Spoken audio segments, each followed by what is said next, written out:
السلام علیکم ورحمۃ اللہ تعالی وبرکاتہ۔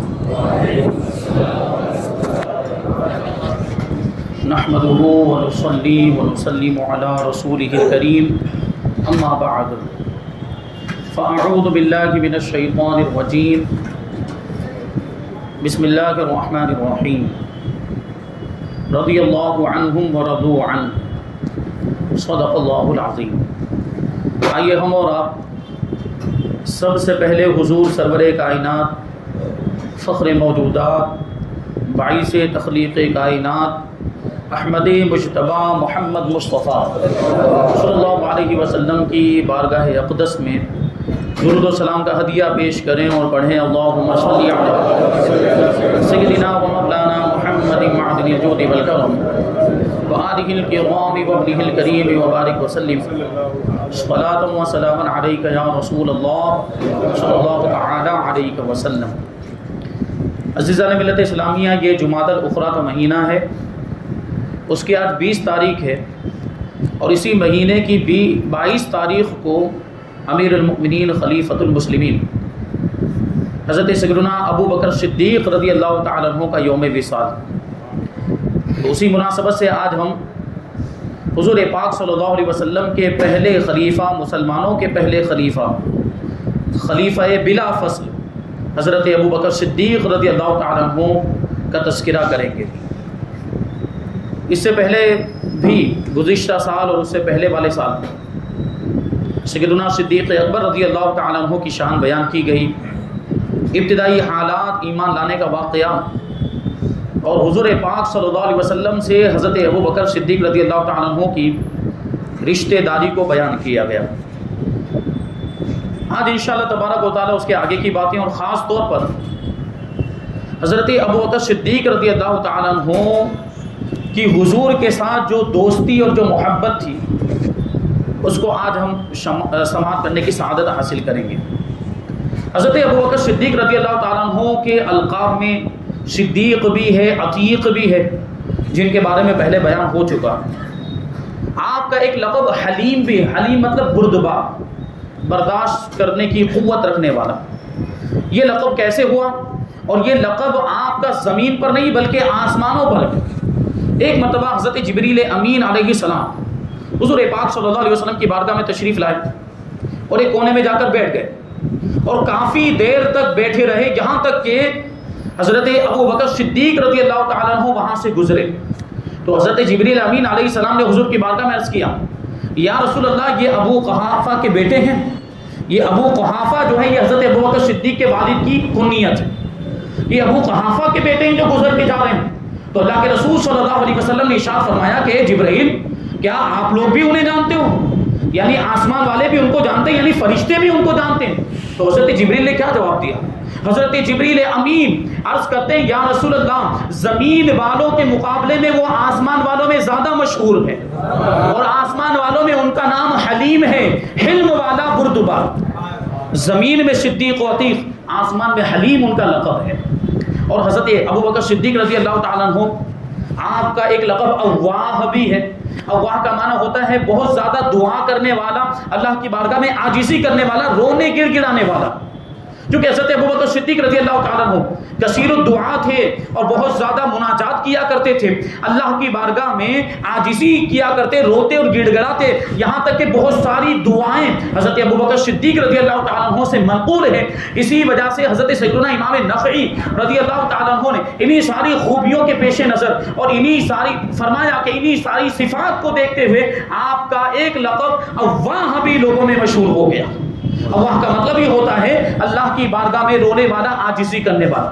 حضرت ابو بکر صدیق رضی اللہ تعالیٰ عنہ عام الفیل کے 2.5 سال کے بعد مکہ مکرمہ میں پیدا ہوئے، اور 6 مہینے تک اپنی ماں کے پیٹ میں رہے۔ 6 مہینے تک بہت کم بچے ماں کے پیٹ میں رہتے ہیں، 9 مہینے عام طور پر یہ معاملہ ہوتا ہے، لیکن حضرت ابو بکر صدیق رضی اللہ تعالیٰ عنہ 6 مہینے کے بعد ہی پیدا ہو گئے۔ مکہ مکرمہ میں پیدا ہوئے، مکہ مکرمہ آپ کا وطن ہے، وہیں پر سکونت رہی جب تک کہ ہجرت نہ ہوئی۔ حضرت ابو بکر صدیق رضی اللہ تعالیٰ عنہ مکہ مکرمہ میں ہی رہتے تھے، صرف تجارت کی غرض سے کبھی کبھی باہر تشریف لے جاتے تھے۔ اور حضرت ابو بکر صدیق رضی اللہ تعالیٰ عنہ اپنی قوم اور اپنے قبیلے میں بڑے باوقار اور بڑے بامروت اور حسن اخلاق کے مالک، عزت و شرافت کے مالک، یعنی بڑی عزت کی نگاہوں سے حضرت ابوبکر صدیق رضی اللہ تعالیٰ عنہ کو دیکھا جاتا تھا۔ یہ شان تھی آپ کے قبیلے میں، اسلام لانے سے پہلے بھی آپ کا وہ ادب و احترام تھا، آپ کا وہ مقام و مرتبہ تھا، آپ کا وہ وقار تھا۔ حضرت ابوبکر صدیق رضی اللہ تعالیٰ عنہ حضور پاک صلی اللہ علیہ وسلم کے بچپن ہی سے دوست بن گئے تھے۔ حضرت ابوبکر صدیق رضی اللہ تعالیٰ عنہ مکہ مکرمہ میں رہتے تھے۔ ابھی آپ غور کریں، مکہ مکرمہ میں حضرت ابوبکر صدیق کا ایک گھر تھا، اور مدینہ منورہ میں حضرت ابوبکر صدیق کے 2 گھر تھے۔ یعنی ہجرت کرنے کے بعد جب مدینہ منورہ تشریف لائے تو 2 گھر یہاں پر ہوئے، لیکن جب مکہ مکرمہ میں تھے تو وہ ایک گھر حضرت ابوبکر صدیق کا ایک مکان تھا، وہ محلہ مصفلہ میں تھا۔ یہ محلہ مصفلہ مسجد حرام کے بالکل قریب یہ محلہ ہے، اور مسجد حرام کے جنوب میں یعنی ساؤتھ میں واقع ہے۔ ابھی تو معاملہ بہت زیادہ ابھی تو پیچیدہ، تو وہ ٹور والوں کے معاملہ تو کہیں بھی ٹھہرا دیا جاتا ہے، لیکن ماضی قریب میں بر صغیر کے لوگ یعنی ہندوستان، پاکستان، بنگلہ دیش کے لوگ جب بھی حج کرنے یا عمرہ کرنے کے لیے جاتے تھے تو اسی محلے میں قیام کرتے تھے، جس کو محلہ مصفلہ کہا جاتا ہے، اور یہی محلہ حضرت ابوبکر صدیق کا محلہ۔ اسی محلے میں حضرت ابوبکر صدیق رہا کرتے تھے، اور اسی محلے میں وہ 2 پتھر بھی تھے جنہوں نے اعلان نبوت سے پہلے اللہ کے رسول صلی اللہ علیہ وسلم کی بارگاہ میں سلام پیش کیا۔ جب حضور وہاں سے گزرے تھے اور ان پتھروں نے حضور کو دیکھا تھا تو پتھر بے جان بولتا نہیں ہے، لیکن اللہ تبارک و تعالیٰ نے ان پتھروں کو بھی قوت گویائی عطا فرمائی، اور انہوں نے اللہ کے رسول کی بارگاہ میں صلاۃ و سلام پیش کیا۔ تو اسی محلے کے اندر وہ 2 پتھر بھی تھے۔ تو اس محلے میں حضرت ابوبکر صدیق رہتے تھے، اور یہ مسجد حرام سے جنوب میں وہ نشیبی علاقے میں، وہ نیچے ڈھلان میں واقع ہے یہ محلہ۔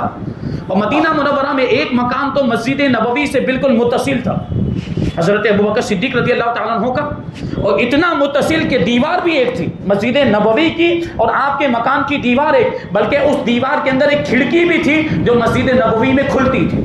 اسی کے بارے میں آخری عمر میں اللہ کے رسول صلی اللہ علیہ وسلم نے ارشاد فرمایا کہ مسجد نبوی کے اندر جتنے لوگوں کے مکان کی کھڑکیاں کھلتی ہیں، کیونکہ دوسرے صحابہ کے بھی مکانات مسجد نبوی سے بالکل متصل تھے، اور ان کی کھڑکیاں بھی مسجد نبوی کے اندر کھلتی تھی، اللہ کے رسول نے آخری عمر میں ارشاد فرمایا کہ ابو بکر کی کھڑکی کے علاوہ ساری کھڑکیاں بند کر دی جائیں۔ اس سے بھی حضور کا تعلق حضرت ابوبکر صدیق رضی اللہ تعالیٰ عنہ سے سمجھ میں آتا ہے۔ اچھا، دوسرا مکان مدینہ منورہ میں حضرت ابوبکر صدیق رضی اللہ تعالیٰ عنہ کا یہ مقام صلح میں تھا، جو مسجد نبوی سے 1 کوس کے فاصلے پر، یعنی 2 میل تقریباً 3-4 کلومیٹر کے فاصلے پر، اور یہی وہ مکان ہے جہاں سے حضور پاک صلی اللہ علیہ وسلم کے وصال ظاہری کے وقت حضرت ابوبکر صدیق رضی اللہ تعالیٰ عنہ تشریف لائے تھے۔ تو اس کا واقعہ کیا ہوا؟ کیونکہ ایک دن پہلے، وفات کے 1 دن پہلے، اللہ کے رسول صلی اللہ علیہ وسلم کی طبیعت میں کچھ افاقہ ہوا۔ فجر کی نماز کے بعد حضرت ابوبکر صدیق رضی اللہ تعالیٰ عنہ حضور سے ملاقات کرنے کے لیے تشریف لے گئے۔ وفات سے 1 دن پہلے کی بات، تو دیکھا کہ طبیعت میں کچھ سکون ہے اور کچھ افاقہ محسوس ہو رہا ہے۔ باہر تشریف لائے، صحابہ کرام نے پوچھا تو صحابہ کرام کو بھی حضرت ابوبکر صدیق رضی اللہ تعالیٰ عنہ نے یہ جواب دیا کہ آج طبیعت میں سکون ہے اور کچھ افاقہ ہے۔ اس لیے جو باقی صحابہ تھے وہ بھی اپنے گھروں کو تشریف لے گئے، اور حضرت ابوبکر صدیق رضی اللہ تعالیٰ عنہ بھی یہ مقام صلح والے اپنے مکان میں تشریف لے گئے، جو تقریباً 4 کلومیٹر کے فاصلے پر۔ اور پھر دوسرے دن جب خبر آئی کہ اللہ کے رسول صلی اللہ علیہ وسلم کا وصال ظاہری ہو گیا، تو وہیں سے دوڑتے ہوئے تشریف لائے تھے حضرت ابوبکر صدیق رضی اللہ تعالیٰ عنہ۔ تو یہ شان حضرت ابوبکر صدیق رضی اللہ تعالیٰ عنہ اعلان نبوت سے پہلے ہی حضور پاک صلی اللہ علیہ وسلم کے سچے پکے دوست اور یار تھے۔ ام المؤمنین حضرت عائشہ صدیقہ رضی اللہ تعالیٰ عنہ فرماتی ہیں کہ حضرت ابوبکر صدیق رضی اللہ تعالیٰ عنہ یعنی آپ کے والد ماجد اور حضور پاک صلی اللہ علیہ وسلم یہ ظہور اسلام سے پہلے ہی ایک دوسرے کے دوست تھے۔ اور ام المؤمنین سے ایک روایت یہ بھی ہے کہ اللہ کے رسول صلی اللہ علیہ وسلم روزانہ حضرت ابوبکر صدیق رضی اللہ تعالیٰ عنہ کے مکان پر ان سے ملاقات کرنے کے لیے تشریف لے جایا کرتے تھے۔ ام المؤمنین فرماتی ہیں کہ کوئی دن ایسا نہیں گزرتا تھا جس میں صبح و شام اللہ کے رسول صلی اللہ علیہ وسلم ہمارے گھر پر میرے والد ماجد سے ملاقات کرنے کے لیے تشریف نہ لاتے ہوں۔ یہ دوستی تھی اور یہ تعلق تھا۔ اب یہ دیکھنا ہے کہ حضرت ابو ابو بکر صدیق رضی اللہ تعالیٰ عنہ کی دوستی حضور پاک صلی اللہ علیہ وسلم سے ہوئی، اس وقت آپ کی عمر کیا تھی؟ روایتوں میں آیا ہے کہ اس وقت حضرت ابو بکر صدیق رضی اللہ تعالیٰ عنہ کی عمر یا تو 16 سال تھی یا 18 سال تھی، اور جب حضور پاک صلی اللہ علیہ وسلم نے اعلان نبوت فرمایا اور حضرت ابو بکر صدیق رضی اللہ تعالیٰ عنہ ایمان لے آئے، مسلمان ہو گئے، اس وقت حضرت ابو بکر کی عمر 48 سال تھی۔ اس اعتبار سے غور کرے تو جس وقت حضرت ابو بکر سے حضور کی دوستی ہوئی اس وقت حضور پاک صلی اللہ علیہ وسلم کی عمر 20 سال کی تھی، اور یہ دوستی تقریباً 20 سال تک چلی اعلان نبوت سے پہلے پہلے۔ تو سوچیں آپ، اعلان نبوت کے بعد کی تو باتیں ہی الگ ہیں، اس سے پہلے بھی 20 سال تک جب تک حضور پاک صلی اللہ علیہ وسلم نے اعلان نبوت نہیں فرمایا آپس میں ساتھ میں رہتے تھے، اٹھتے بیٹھتے تھے، بڑا گہرا تعلق تھا، بڑی گہری دوستی تھی۔ حضرت ابو بکر صدیق رضی اللہ تعالیٰ عنہ نے اسی وقت سے نبوت کے دلائل اور نبوت کے شواہد کو مشاہدہ کرنا شروع کر دیا تھا، اور یہی وجہ ہے کہ جب حضور پاک صلی اللہ علیہ وسلم نے اعلان نبوت فرمایا تو بغیر کسی تردد کے، بغیر کسی شک کے اور بغیر کوئی سوال پوچھے فوراً کلمہ پڑھ کے مسلمان ہو گئے۔ یہ حضرت ابو بکر صدیق رضی اللہ تعالیٰ عنہ۔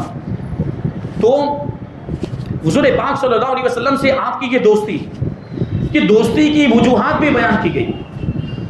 تو سب سے پہلی بات تو یہی جو عام طور پر ہم بھی جانتے ہیں کہ ہم عمر ہونا۔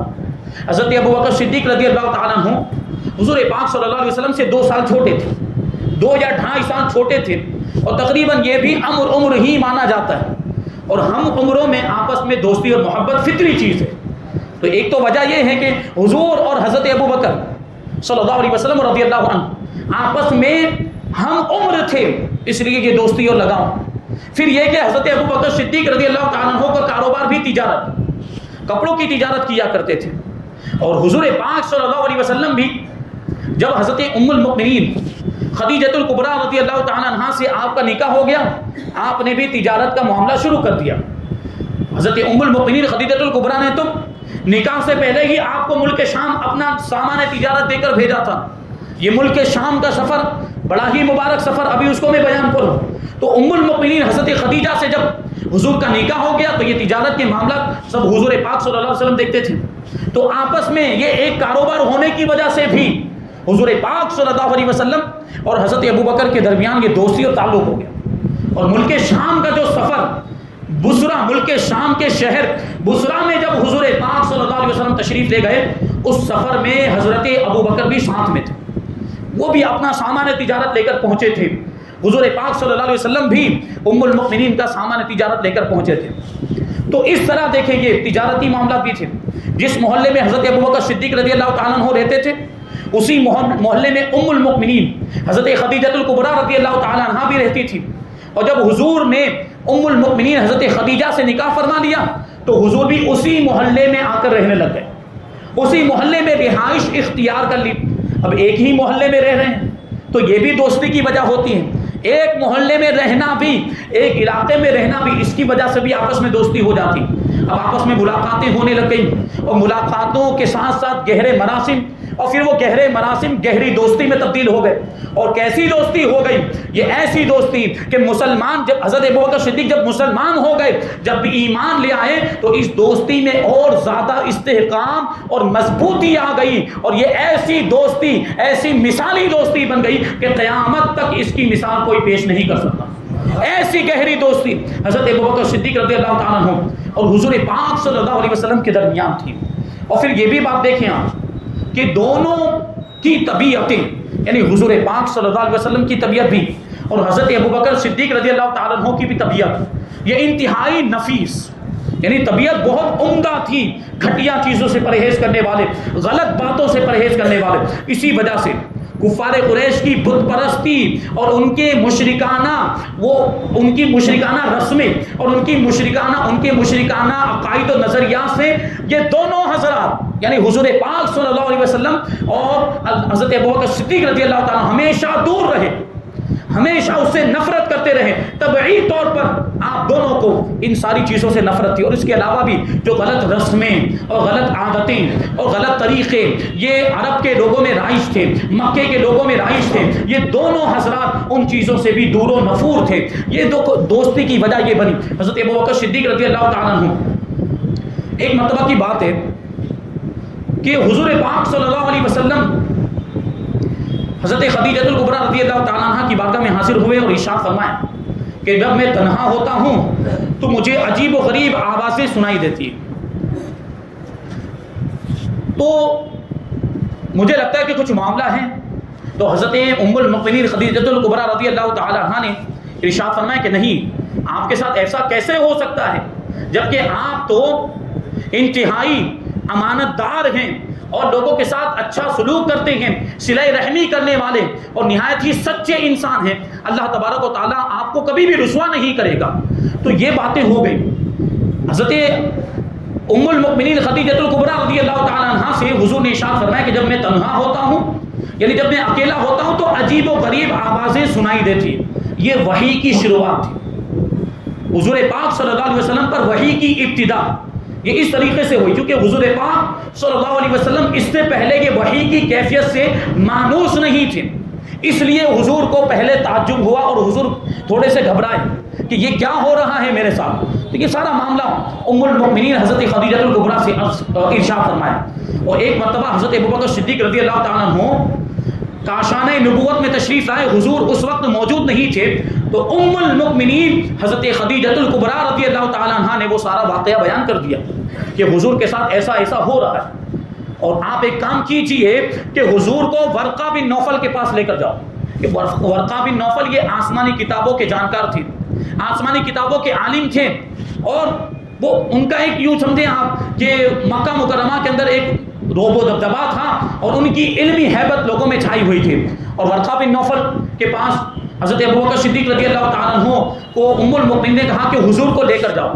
اب جب حضور پاک صلی اللہ علیہ وسلم تشریف لائے تو حضرت ابوبکر صدیق رضی اللہ تعالیٰ عنہ نے کہا کہ ہمیں ورقہ بن نوفل کے پاس جانا چاہیے, اور آپ کے ساتھ جو بھی واقعہ پیش آیا اور جو بھی معاملات ہیں, یہ غیب سے جو آوازیں آپ سن رہے ہیں, اس کے بارے میں ہمیں ان سے تذکرہ کرنا چاہیے, کیونکہ وہ آسمانی کتابوں کے عالم ہیں, وہ کچھ بتائیں گے اس کے تعلق سے.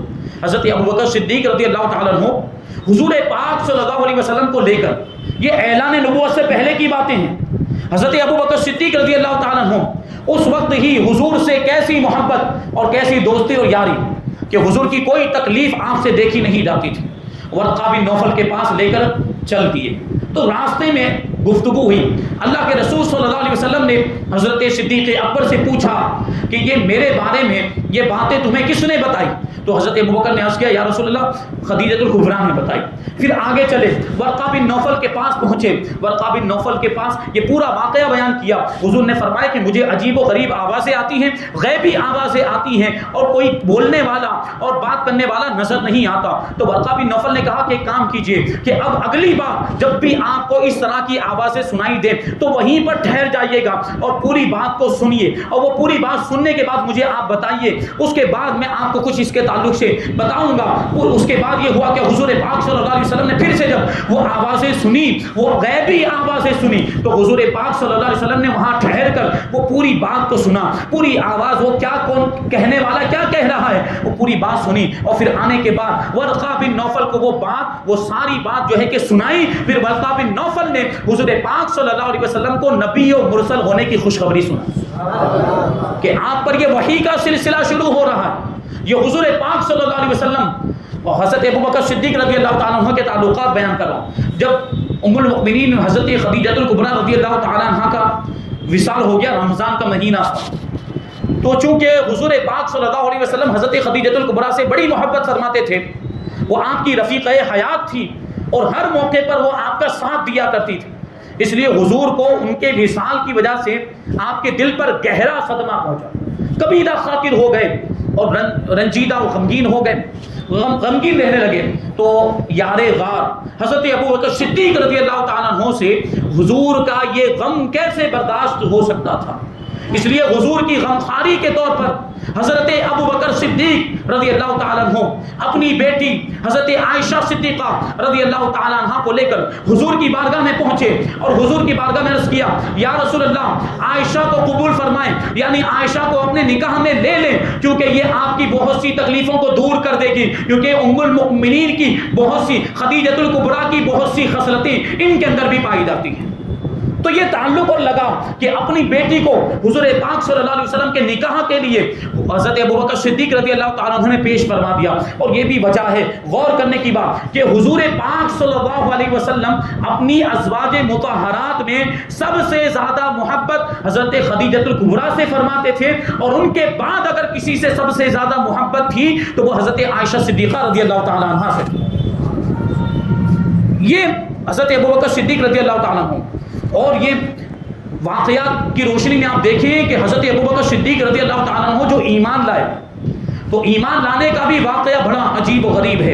ایمان لانے سے پہلے کی کیفیت حضرت ربیعہ ابن کعب بیان کرتے ہیں کہ حضرت ابوبکر صدیق رضی اللہ تعالیٰ عنہ کا ایمان یہ کسی آسمانی وحی کی طرح تھا۔ اس میں ہوا یوں کہ حضرت ابوبکر صدیق رضی اللہ تعالیٰ عنہ ملک شام تجارت کے لیے تشریف لے گئے۔ وہاں پر آپ نے ایک خواب دیکھا، تو وہ خواب آپ نے بحیرہ راہب کے سامنے بیان کیا۔ یہ بحیرہ راہب وہی ہے جس نے حضور کے نبی ہونے کی بشارت دی تھی۔ یہی ملک شام کا سفر ابو طالب کے ساتھ حضور پاک صلی اللہ علیہ وسلم تشریف لے گئے تھے، اور ایک درخت کے نیچے، بیری کا درخت تھا، اللہ کے رسول صلی اللہ علیہ وسلم تشریف فرما ہوئے۔ یہ بحیرہ راہب اپنے گرجا گھر سے کبھی باہر نہیں نکلتا تھا، لیکن جب مکہ والوں کا یہ قافلہ ملک شام میں مقام بصرہ میں، شہر بصرہ میں پہنچا، یہ بحیرہ راہب کے گرجا گھر کے سامنے ان لوگوں نے پڑاؤ کیا، تو یہ بحیرہ راہب جو اس سے پہلے کبھی اپنے گرجا گھر سے باہر نہیں نکلتا تھا، وہ باہر آیا اور سارے قافلے والوں کی اس نے مہمان نوازی کی، اور اللہ کے رسول صلی اللہ علیہ وسلم کے تعلق سے اس نے بشارت دی کہ یہ درخت کے نیچے بیٹھے ہیں، یہ نبی آخر الزمان ہے، یہ خاتم النبیین ہیں۔ اور ابو طالب سے کہا کہ ان کو ملک شام لے کر نہ جاؤ، بلکہ یہیں سے واپس ہو جاؤ، کیونکہ یہودیوں کی طرف سے ان کی جان کا خطرہ ہے۔ تو ابو طالب نے پوچھا تھا کہ تم نے یہ کیسے کہہ دیا کہ یہ نبی آخر الزمان ہے، ان کو نبوت کا منصب ملا ہے؟ تو بحیرہ راہب نے کہا کہ تم نے نہیں دیکھا کہ جب یہ وادی سے نیچے اتر رہے تھے، تمہارا قافلہ وادی سے نیچے اتر رہا تھا، تو کوئی درخت اور کوئی پتھر ایسا نہیں تھا جس نے ان کی بارگاہ میں سلام نہ پیش کیا ہو۔ جو بھی درخت راستے میں آتا تھا، جو بھی پتھر راستے میں آتا تھا، وہ حضور کی بارگاہ میں سلام پیش کرتا تھا۔ یہ ان کے نبی آخر الزمان ہونے کی علامت ہے۔ یہ بحیرہ راہب نے یہ حضور پاک صلی اللہ علیہ وسلم کے نبی ہونے کی بشارت دی تھی۔ اور ایک واقعہ، ایک اسد الغابہ کے اندر ایک روایت ذکر کی، اس میں حضرت ابوبکر کا بھی تعلق، کیونکہ اس سفر میں حضرت ابوبکر بھی ساتھ میں تھے۔ حضرت ابوبکر صدیق رضی اللہ تعالیٰ عنہ نے جب بحیرہ راہب کو دیکھا، تو بحیرہ راہب کے پاس، یہ پرانے زمانے میں جو پادری ہوتے تھے، یہ دوسرے مذاہب کے اور آسمانی کتابوں کے جانکار ہوتے، ان کو راہب کہا جاتا۔ حضرت ابوبکر صدیق رضی اللہ تعالیٰ عنہ اس راہب کے پاس گئے۔ اس راہب کے پاس جانے کے بعد وہ کچھ پوچھنے لگے، تو بحیرہ راہب نے ان سے کہا کہ یہ جو درخت کے نیچے بیٹھے ہیں، ان کے بارے میں تمہیں معلوم؟ حضرت ابوبکر صدیق نے کہا کہ یہ تو محمد صلی اللہ علیہ وسلم، یہ میرے دوست ہیں اور میرے ساتھی ہیں۔ اس نے کہا کہ یہ تو نبی آخر الزمان ہے، یہ نبی آخر الزمان ہے، اور یہ ان قریب اعلان نبوت فرمائیں گے، تو تم ان پر ایمان لے آنا اور ان کے گروہ میں شامل ہو جانا۔ تو یہاں سے بھی حضرت ابوبکر صدیق رضی اللہ تعالیٰ عنہ کو یہ بات پتہ چل گئی تھی کہ حضور پاک صلی اللہ علیہ وسلم ان قریب اعلان نبوت فرمانے والے ہیں۔ اور بھی بہت سارے واقعات تھے جو حضرت ابوبکر صدیق رضی اللہ تعالیٰ عنہ کے ایمان لانے کا سبب بنے۔ ایک واقعہ جو میں یہ عرض کر رہا تھا کہ ملک شام تشریف لے گئے، تو بحیرہ راہب کے پاس اپنا خواب بیان کیا، جو خواب آپ نے وہیں پر دیکھا ملک شام میں۔ تو بحیرہ راہب نے کہا کہ تم کون ہو؟ حضرت ابوبکر نے اپنا نام بتایا، اور کہا کہاں سے آئے ہو؟ حضرت ابوبکر نے کہا کہ میں مکہ سے آیا۔ کس قبیلے سے تعلق رکھتے ہیں؟ حضرت ابوبکر نے کہا کہ قبیلے قریش سے میرا تعلق ہے۔ پھر کہا کہ کیا کام کرتے ہو؟ حضرت ابوبکر نے کہا کہ میں تاجر ہوں۔ پھر حضرت ابوبکر صدیق رضی اللہ تعالیٰ عنہ سے اس بحیرہ راہب نے کہا کہ اب سنو، بات یہ ہے کہ تمہاری قوم میں ایک نبی مبعوث ہونے والا ہے، وہ نبی اعلان نبوت فرمائیں گے، تم ان کے گروہ میں شامل ہو جاؤ گے، تم ان کی زندگی میں ان کے وزیر بنو گے، اور ان کی وفات ظاہری کے بعد ان کے جانشین بنو گے۔ یہ بحیرہ راہب نے پہلے ہی بتا دیا تھا۔ یہ ملک شام کا سفر، حضور پاک صلی اللہ علیہ وسلم کی عمر اس وقت 12 سال کی تھی۔ روایتوں کے مطابق حضور اس وقت 12 سال کے تھے اور اعلان نبوت کا فرمایا۔ حضور پاک صلی اللہ علیہ وسلم نے 40 سال کی عمر میں اعلان نبوت فرمایا. حضرت ابوبکر صدیق رضی اللہ تعالیٰ عنہ کو جب حضرت ابوبکر صدیق کی عمر 10 سال کی تھی، اسی وقت پتہ چل گیا تھا کہ حضور پاک صلی اللہ علیہ وسلم عن قریب اعلان نبوت فرمانے والے ہیں. اب یہ واقعہ حضرت ابوبکر صدیق رضی اللہ تعالیٰ عنہ نے چھپا کر رکھا، کسی کے سامنے بیان نہیں کیا. لیکن جب اللہ کے رسول صلی اللہ علیہ وسلم نے اعلان نبوت فرمایا تو حضور پاک صلی اللہ علیہ وسلم نے دلیل کے طور پر یہی واقعہ حضرت ابوبکر کو پڑھ کے سنایا، یہی واقعہ حضرت ابوبکر کو سنایا. کیونکہ حضرت ابوبکر نے کسی کو بیان نہیں کیا تھا، اس کو پوشیدہ رکھا تھا، چھپا کر رکھا. حضور دوست تھے، حضور یار تھے، لیکن حضور کو بھی نہیں بتایا تھا. جب حضور نے اعلان نبوت فرمایا، ابوبکر کے نہ بتانے کے باوجود، حضور تو عالم غیب ہیں، حضور تو غیب کی باتیں بھی جانتے ہیں، حضور پاک صلی اللہ علیہ وسلم نے وہی واقعہ دلیل کے طور پر حضرت صدیق اکبر کو سنایا. یہ واقعہ سنتے ہی حضرت ابوبکر صدیق رضی اللہ تعالیٰ عنہ نے حضور پاک صلی اللہ علیہ وسلم کو گلے لگا لیا اور فوراً کلمہ پڑھ کے مسلمان ہو گئے اور قرض کرنے لگے، یا رسول اللہ میں گواہی دیتا ہوں کہ اللہ کے سوا کوئی معبود نہیں، اور میں گواہی دیتا ہوں کہ آپ اللہ کے سچے رسول ہیں. اور آگے کہتے ہیں حضرت ابوبکر صدیق رضی اللہ تعالیٰ عنہ کہ اس وقت میرے ایمان لانے پر اللہ کے رسول صلی اللہ علیہ وسلم کو بہت زیادہ خوشی ہوئی. یہ ایک واقعہ. اور بھی ایک واقعہ ہے. حضرت ابوبکر صدیق رضی اللہ تعالیٰ عنہ خود فرماتے کہ ایام جاہلیت میں ایک مرتبہ میں ایک درخت کے نیچے جا کر بیٹھا تو اچانک کیا ہوا، عجیب و غریب بات یہ ہوئی کہ اس درخت کی ایک شاخ میری طرف جھکنے لگی، یہاں تک کہ وہ اتنی قریب ہو گئی کہ وہ شاخ میرے سر سے لگ گئی. تو میں سوچ رہا تھا، تعجب بھی کر رہا کہ میرے ساتھ کیا ہو رہا ہے، یہ درخت کی شاخ میرے سر سے کیوں لگ گئی. اچانک اس درخت میں سے آواز آئی، اس درخت میں سے آواز آئی، اور اس درخت میں سے کوئی بولنے والا بول رہا ہے، کوئی کہنے والا کہہ رہا ہے کہ فلاں وقت میں تمہاری قوم میں نبی آخر الزمان مبعوث ہونے والے ہیں، تو ان پر ایمان لانا، ان کے ساتھی بن جانا اور سعادت مند بن جانا. تو حضرت ابوبکر کہتے ہیں مجھے تعجب ہوا تو میں نے اس درخت سے کہا کہ واضح کرو کہ وہ نبی کون ہیں، بتاؤ وہ نبی کون ہیں. تو درخت کے اندر سے آواز آئی، وہ محمد ابن عبداللہ ابن عبد المطلب ابن ہاشم ہے. تو حضرت ابوبکر صدیق رضی اللہ تعالیٰ عنہ نے اس سے وعدہ لیا، درخت سے وعدہ لیا، اور کہا کہ جب بھی نبی آخر الزمان مبعوث ہو جائیں تو اس کی خوشخبری مجھے دے دینا. اب ایسا ہی ہوا، جب اللہ کے رسول صلی اللہ علیہ وسلم نے اعلان نبوت فرمایا، اسی درخت نے حضرت ابوبکر صدیق رضی اللہ تعالیٰ عنہ کو خبر دی کہ نبی آخر الزمان مبعوث ہو چکے ہیں، انہوں نے اعلان نبوت فرما دیا ہے. اب کوشش کرو. حضرت ابوبکر صدیق رضی اللہ تعالیٰ عنہ فوراً اللہ کے رسول صلی اللہ علیہ وسلم کی بارگاہ میں حاضر ہوئے اور کلمہ پڑھ کے مسلمان ہو گئے. اور یہ سوچنے جیسی بات ہے، اس زمانے میں اللہ کے رسول صلی اللہ علیہ وسلم جس پر بھی اسلام پیش کرتے تھے اور کسی کو بھی اسلام قبول کرنے کی دعوت دیتے تھے تو وہ کچھ نہ کچھ تردد کرتا تھا. سامنے والے کو تھوڑی بہت جھجک محسوس ہوتی تھی، وہ تھوڑا غور و فکر کرتا، تھوڑا سکوت اختیار کرتا، خاموش رہتا تھا یا کوئی سوال کرتا. لیکن جب حضرت ابوبکر صدیق رضی اللہ تعالیٰ عنہ کے سامنے حضور نے اسلام کی دعوت پیش کی، جب ابوبکر حضور کی بارگاہ میں حاضر ہوئے تو حضور نے ارشاد فرمایا کہ اے ابوبکر میں تمہیں اللہ اور اس کے رسول کی طرف بلاتا ہوں. تو فوراً کلمہ پڑھ کے مسلمان ہو گئے. کوئی تردد نہیں کیا، کوئی سوال نہیں پوچھا، کوئی خاموشی اختیار نہیں کی، کوئی اعتراض نہیں کیا، کوئی جھجک محسوس نہیں کی. اللہ کے رسول نے جیسے ہی ارشاد فرمایا کہ اے ابوبکر میں تمہیں اللہ اور اس کے رسول کی طرف بلاتا ہوں، فوراً کلمہ پڑھ کے مسلمان ہو گئے. امام بیہقی نے اس کی وجہ یہ بتائی ہے کہ چونکہ ابوبکر صدیق رضی اللہ تعالیٰ عنہ پہلے ہی نبوت کے دلائل کو دیکھ چکے تھے اور شواہد کو دیکھ چکے تھے. سارے واقعات ابوبکر نے حضور کے ساتھ جو 20 سال کا زمانہ گزارا تھا اس میں سارے واقعات دیکھے تھے اور سب باتیں دیکھی، اور یہ سارے واقعات بھی اس میں معاون جو خواب تھا اور بحیرہ راہب نے جو باتیں بیان کی تھی اور درخت والا واقعہ اور پھر بہت ساری دوسری باتیں بھی، جیسے یہ غیبی آوازوں کا واقعہ بھی تو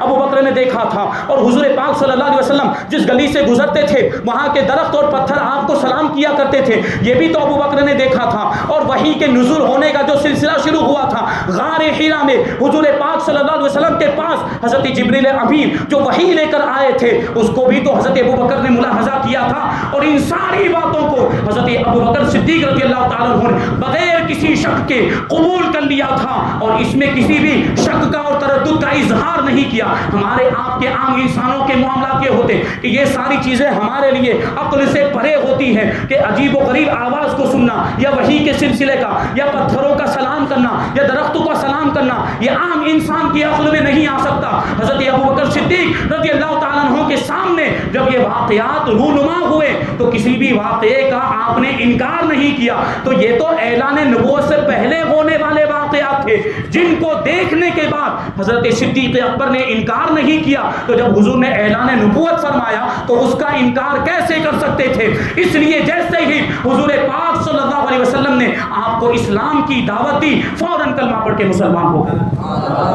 اور حضرت ابوبکر صدیق رضی اللہ تعالیٰ عنہ کا ایمان بڑا مضبوط، کیونکہ دیکھیں 20 سال تک اعلان نبوت سے پہلے حضور کے ساتھ رہے۔ حضور کی اعلان نبوت سے پہلے والی زندگی کو بھی جتنے قریب سے حضرت ابوبکر نے دیکھا کسی اور نے نہیں دیکھا۔ یہ تو ساری چیزیں دیکھی تھی، ساری علامتیں دیکھی، ساری نشانیاں دیکھی تھی، اس لیے حضور پر آپ کا ایمان بڑا مضبوط تھا۔ حضرت فاروق اعظم نے اسی کے بارے میں ارشاد فرمایا کہ لو وزنا ایمان ابی بکر بی ایمان اہل الارض لرجح بہم، کہ اگر ابو بکر کے ایمان کو سارے زمین والوں کے ایمان سے وزن کیا جائے، تولا جائے، ایک ترازو کے ایک پلے میں ابو بکر کے ایمان کو رکھا جائے اور دوسرے پلے میں سارے زمین والے مومنین کے ایمان کو رکھا جائے، لرجح بہم، ابو بکر کا ایمان بھاری ہو جائے۔ ایسا ایمان ہے حضرت ابوبکر صدیق رضی اللہ تعالیٰ عنہ کا۔ اور بھی بہت ساری باتیں ہیں انشاءاللہ وہ آئندہ سال یا کہ کبھی کسی اور موقع پر بیان کی جائیں گی۔ اللہ تبارک و تعالیٰ کی بارگاہ میں دعا ہے کہ جو کچھ بھی بیان ہوا اس پر ہم سب کو عمل کرنے کی توفیق عطا فرمائے اور حضرت ابوبکر صدیق رضی اللہ تعالیٰ عنہ کے عشق کا صدقہ ہمیں بھی عطا فرمائے۔ حضور پاک صلی اللہ علیہ وسلم کی سچی پکی محبت ہم سب کے دلوں میں پیدا فرمائے۔ مذہب اہل سنت و جماعت پر ہم سب کو قائم و دائم رکھے اور اسی پر ہم سب کا خاتمہ فرمائے۔ وما علینا الا البلاغ۔